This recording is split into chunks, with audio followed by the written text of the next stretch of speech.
எனக்கென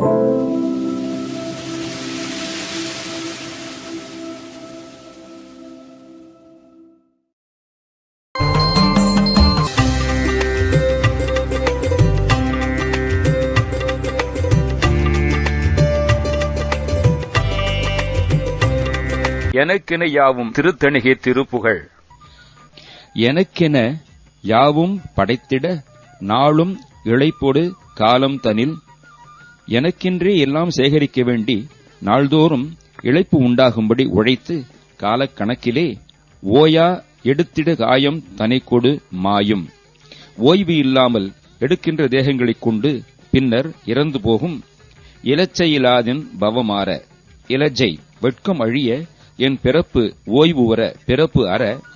உனை பல நாளும் திருப்புகழாலும் உரைத்திடுவார் தம் குளிமேவி. உனை பல நாளும் திருப்புகழ் கூறி புகழ்வோர்கள் இருக்கும் இடத்துக்குச் சென்று அங்கு உணர்த்திய போதம்தனி பிரியாது உன் பொல சரண் நானும் தொழுவேனோ. அவ்வடியார்கள் விளக்கும் அறிவுரைகளை ஞான வாசகங்களை ஒட்டி ஒழுகி விலகாது, அல்லது நீ எனக்கு உபதேசித்த ஞான உபதேசத்தினின்றும் விலகாது ஒளி வீசும் அழகிய உனது திருவடியை நானும் தொழுவேனோ. தொழும் பாக்கியம் எனக்கும் கிட்டுமா? வினைத்திறமோடு அன்று எதிர்த்திடும் வீரன் விழ கொடு வேள் கொன்றவன். தொழிலில் திறமையுடன் அன்று எதிர்த்து அம்பு எய்த வீரனாம் மன்மதன் வெந்து விழும்படி அந்த கொடிய மன்மதனை கொன்று எரித்தவனாகிய சிவபெருமான் நீயே விளப்பென மேல் என்று, நீயே பிரணவப் பொருளை விளம்புவாயாக இனி என்று கூற, இடக்கு அயனாரும் முதலில் உன்னை வணங்காது இடக்கு முரண் செய்த பிரமனும் விருப்புற வேதம் புகழ்வோனே. விரும்பி மகிழ வேத பொருளை உரைத்தவனே. சினத்தொடு சூரந்தனை கொடு வேலின் சிரத்தினை மாறும் முருகோனே. கோபத்துடன் சூரனே கடுமை கொண்ட வேல் கொண்டு அவனுடைய சிரத்தை தள்ளி ஒதுக்கின முருகோனே. திணிப்புனமேவும் குறக்கொடியோடும் திருத்தணிமேவும் பெருமாளே.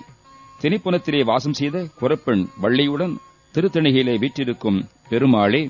ஒளி வீசும் அழகிய திருவடியை நானும் தொழுவேனோ. தொழும் பாக்கியம் எனக்கு கிட்டுமா? எனக்கென யாவும் படைத்திட நாளும் இளைப்பொடு காலந்தனிலோயா. எடுத்திடு காயம் தனை கொடுமாயும் இலச்சையிலாதன் பவமாற. உனை பல நாளும் திருப்புகழாலும் உரைத்திடுவார் தங்குளிமேவி. உணர்த்திய போதம் தனை பிரியாதொன் பொல சரணானும் தொழுவேனோ. வினை திறமோடன்றெதிர்த்திடும் வீரன் விழக்கொடு வேள் கொன்றவனியே. விளப்பென மேல் என்றிட கயனாரும் விருப்புற வேதம் புகழ்வோனே.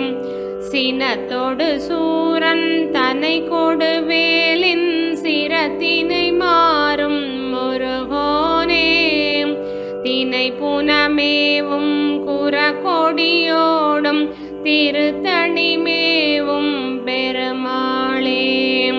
திருத்தணிமே